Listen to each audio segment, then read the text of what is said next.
Okay, the academia is supposed to respond to the societal needs and requirements and address some of the challenges that the society or the economy faces.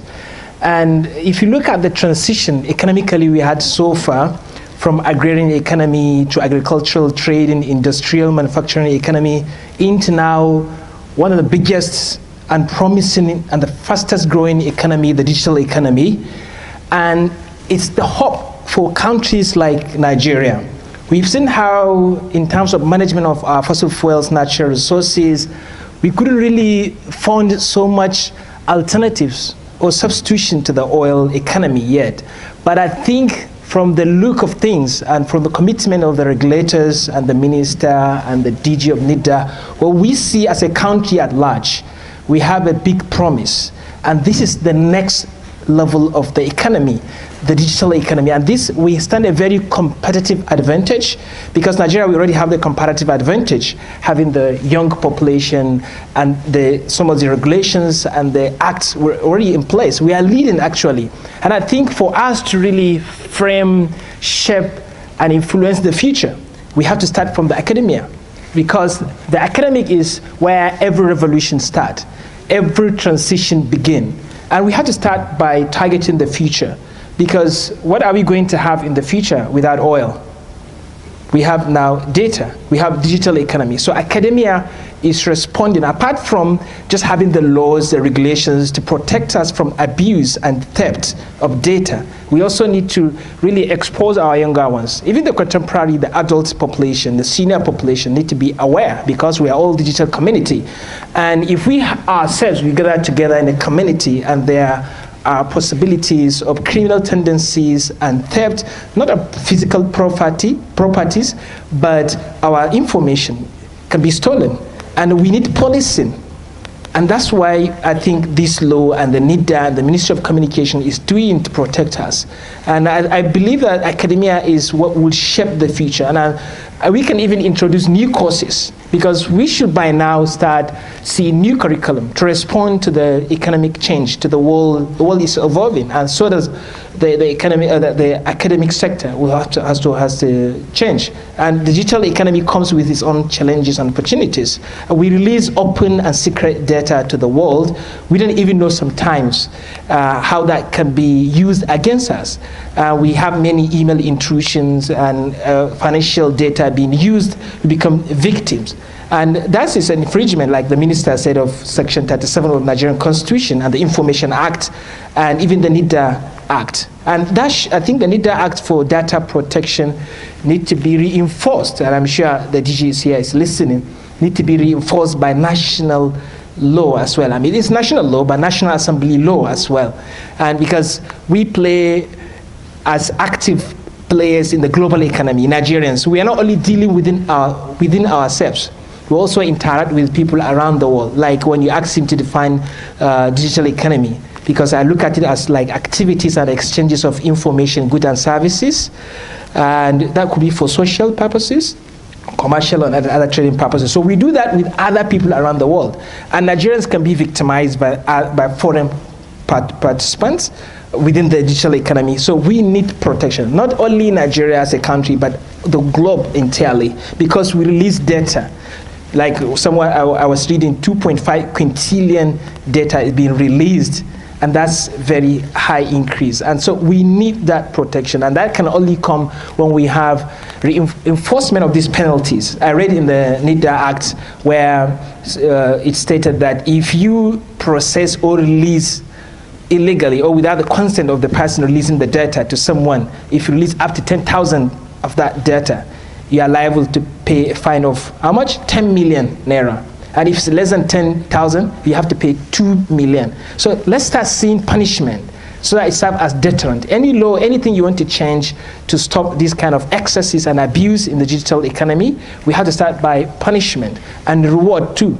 Companies, organizations that are very effective in implementing some of these regulations, we need to appreciate them. Maybe next time when we're having this kind of conference, we see award being given to some individuals, organizations. That will really help, because even our people in the social media community, digital community, are not aware. They are ignorant of the dangers and their rights.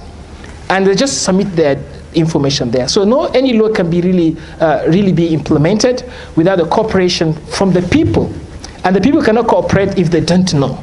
And I think NITDA, they are doing the best thing right now to step these things down. Because people in the digital economy or in social media may not necessarily be here in this hall, may not be in Abuja. They are the victims most times. And some of them may not be able to even understand English. All right, so yeah, because research is something that is the base that we can use for any sort of new revolution we want to embark on. And I think the academia, the academicians need to be involved actively in this crusade. And we'll be able to see the gaps and where we can strategically target. And we can then set indicators to see whether we are doing the right thing. Are we changing things? Are things changing? Because the credibility and integrity of digital economy can determine the prospects of the future of Nigeria. And we need everybody, every stakeholder need to be involved. It requires inclusive participation. And I think when he talk about penalties, punishment, I think at the early stages, what we need to encourage people is the reward system. And there are many researches done about whether if you want people to change behaviors, do you use terror, fear, punishment, or do you use encouragement, motivation, reward?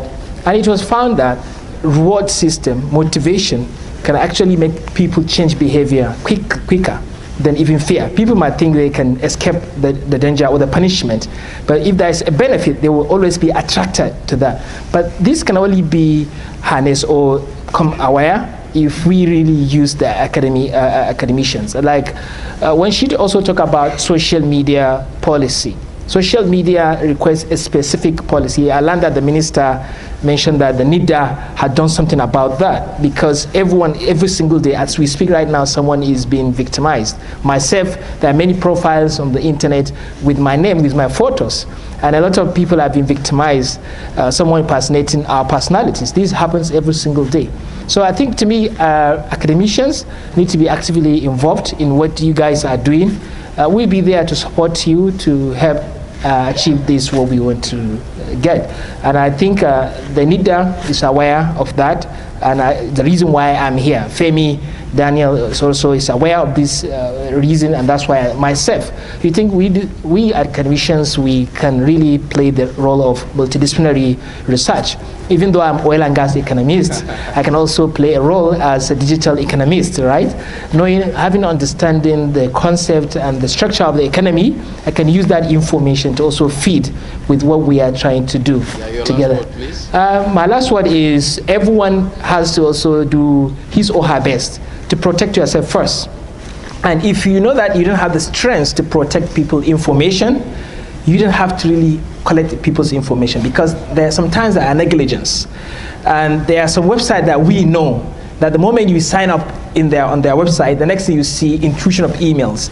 You don't know that people are hacking into that website. So educating people on how to use the digital environment, the website, the internet, is another key. And I learned that you are doing a lot of training. So we need a lot of trainings, awareness, sensitization, and making it local, not the elite style. Like, use the local people, traditional leaders, use local dialects to disseminate this information. Thank you so much for having me. Thank you very much.